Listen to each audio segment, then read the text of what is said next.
എടാ സൈക്കോ, ഈ ചായ തിളയ്ക്കുമ്പോഴേ അതിനകത്ത് സ്പൂൺ ഇട്ട് വെച്ചാൽ ചായ പുറത്തോട്ട് എടുത്തില്ലല്ലോ. അതിൻ്റെ ഒരു സയൻസ് അടുത്ത വീഡിയോ. ഓക്കെ, നിങ്ങൾ ശ്രദ്ധിച്ചിട്ടുണ്ടോ? അത് നിങ്ങൾ ട്രൈ ചെയ്തിട്ടുണ്ടോ? വർക്കിംഗ് ആയിരിക്കുമോ? നോക്കിയാലോ.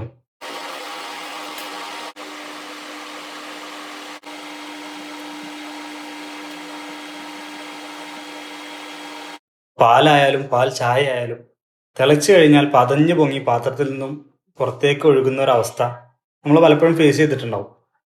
ഇതിന് കാരണം എന്താണെന്ന് വെച്ചാൽ, ചൂടാകുന്ന സമയത്ത് പാലിൽ അടങ്ങിയിട്ടുള്ള ഫാറ്റ് മുഴുവൻ മുകളിലേക്ക് പൊങ്ങിയിട്ട് ഒരു ക്രീമി ലെയറോടെ ഫോം ചെയ്യും.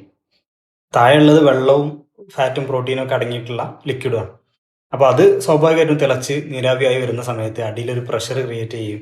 അത് ആ പാടയെ മുകളിലേക്ക് തള്ളി തള്ളി കൊണ്ടുപോകുക. എസ്കേപ്പ് ചെയ്യാൻ ഒരു ഗ്യാപ്പ് ഇല്ലാത്തതുകൊണ്ട് തള്ളി തള്ളി മുകളിലേക്ക് കൊണ്ടുപോകുന്നതുകൊണ്ടാണ് ആ ഒരു പത പൊങ്ങി വരുന്നത് നമ്മൾ കാണുന്നത്.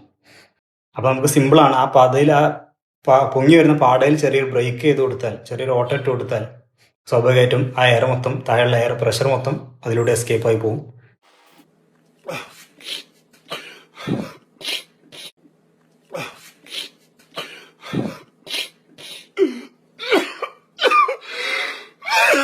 ചിലവരുടെ റെഡി ആവും, ചിലവരുടെ റെഡി ആവില്ല. എൻ്റെ റെഡി ആയില്ല. കയ്യിൽ നിന്ന് പോയി ഗൈസ്, ചെറുതായിട്ടൊന്ന് പാളി, ചെറുതായിട്ട്. ഇയറൊക്കെ ഓക്കെയാണ്, പ്രാക്ടിക്കലി സംഗതി വർക്കായി. എന്താണെന്നറിയില്ല, യൂട്യൂബിൽ കുറേ വീഡിയോസൊക്കെ കണ്ടു നോക്കി, അതിലൊക്കെ വർക്കിംഗ് ആയതാണ് കാണിക്കുന്നത്. പക്ഷേ എന്താണെന്നറിയില്ല. നിങ്ങൾക്ക് എന്തെങ്കിലും അറിയെങ്കിൽ കമൻറ്റ് ചെയ്യും.